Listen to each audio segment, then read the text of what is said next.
welcome to D-BlocKennels. Today will be our second round of Q&A questions. Don't forget to like, comment, share, and subscribe to our videos. Thank you. Let's get right into it. All right, let's get right to it. I think the first question I got was, how do I get my dog's coat so shiny, and do my dogs shed hair, or do they shed excessively? One thing I've noticed about keeping my dog's coat shiny is I've started adding some raw dog food to their dry kibble. I noticed that, I actually did some research and noticed that dry kibble, if that's all you feed your dog, that dry kibble dehydrates the dog and it dries out the skin. So it's a good technique to add at least an egg if you don't want to do the raw food, bacon grease, or add something to your dog's food to moisten their skin and, keep their skin from being dry. Dry skin is what creates the excessive shedding.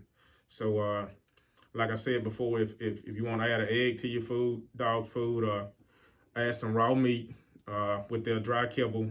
And another good thing that I do for my dogs is I add sardines to their food 3 times a week, sardine with the water in it. So that's a good way to keep from having excessive shedding and to get a good shine on your dog's coat. All right, my next question I was sent was, will I ever do a puppy raffle? Okay. Basically, I will do a puppy raffle, but it won't be the kind where you send me money for tickets and all of that. My puppy raffle will be to give a veteran a nice pup. So what we plan on doing here at D-Block is, once I get a litter of puppies, I'm going to have one pup that I'm going to have set aside for a veteran. And I'm going to make a post on social media. And I would like for some people to just send me some information about someone they know is a veteran. And what we'll do is, everybody that I get a letter from, me and my wife will call you back with a number. And once you get your number, we will say what day we're doing a drawing for the pup. And so we will shake the bag up, pull out a number, and whatever number that is, that veteran will receive a pup. That's the raffle we will do. We won't ever do any ticket selling raffles or anything like that for pups. I'm not a fan of the ticket raffle like that. So we will do a raffle, but it will be raffling off a pup to a veteran.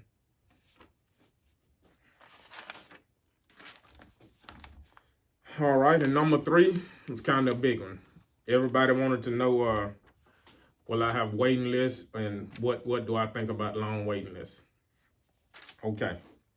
Personally, for me, waiting lists, well, first off, I'm going to tell you how I'm going to do my waiting list.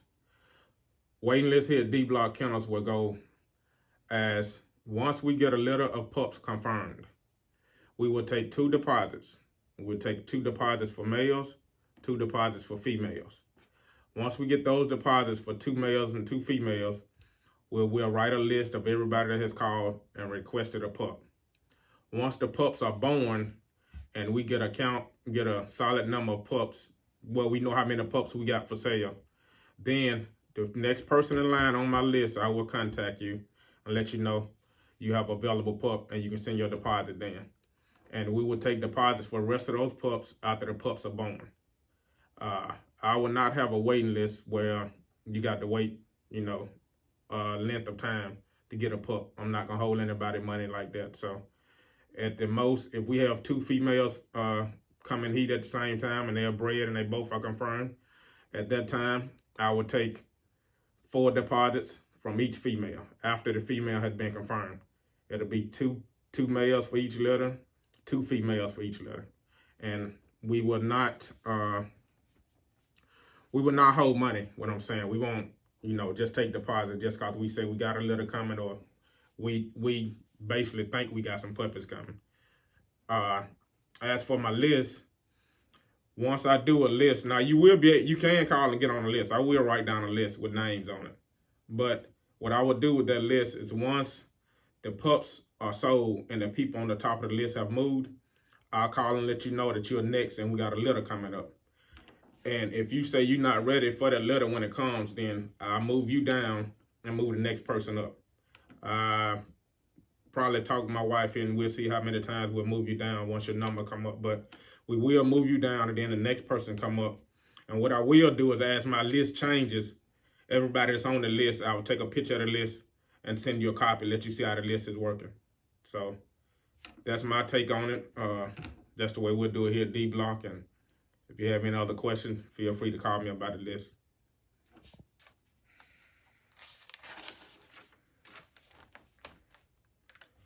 All right.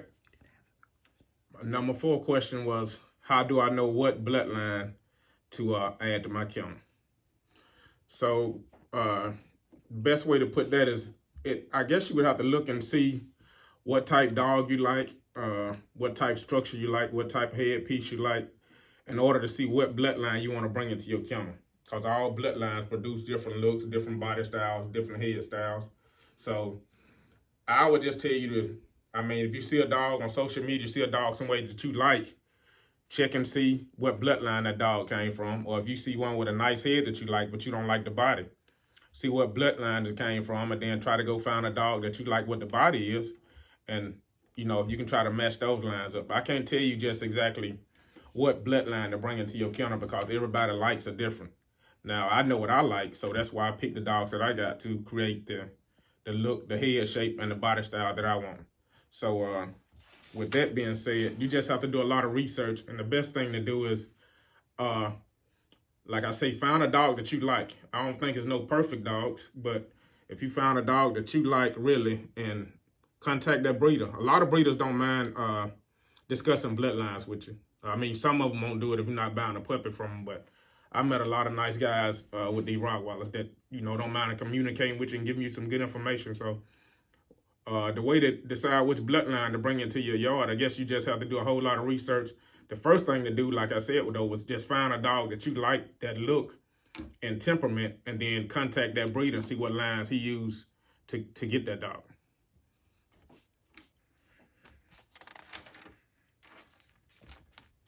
And number 5, this will be our final question for this week.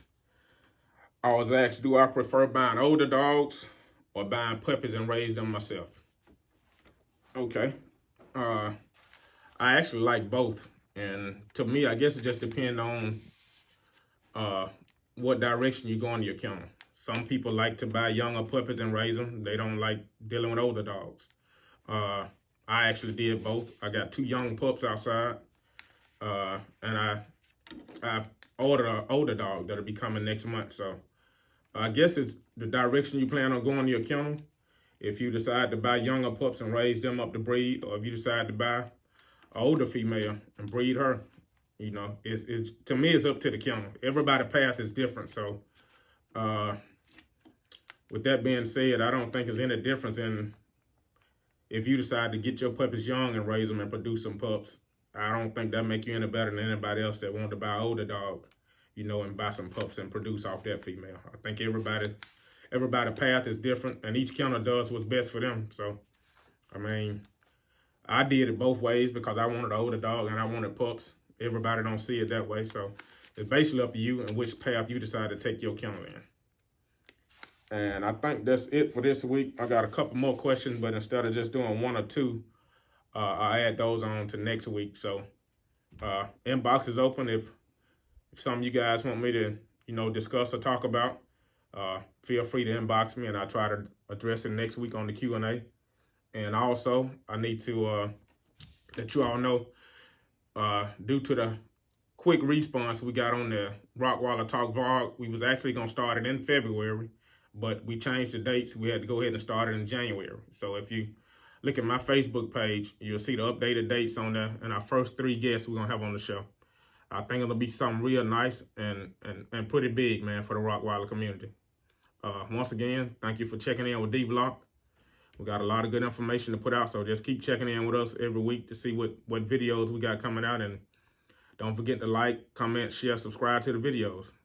Thank you once again, and hey, D-Block out.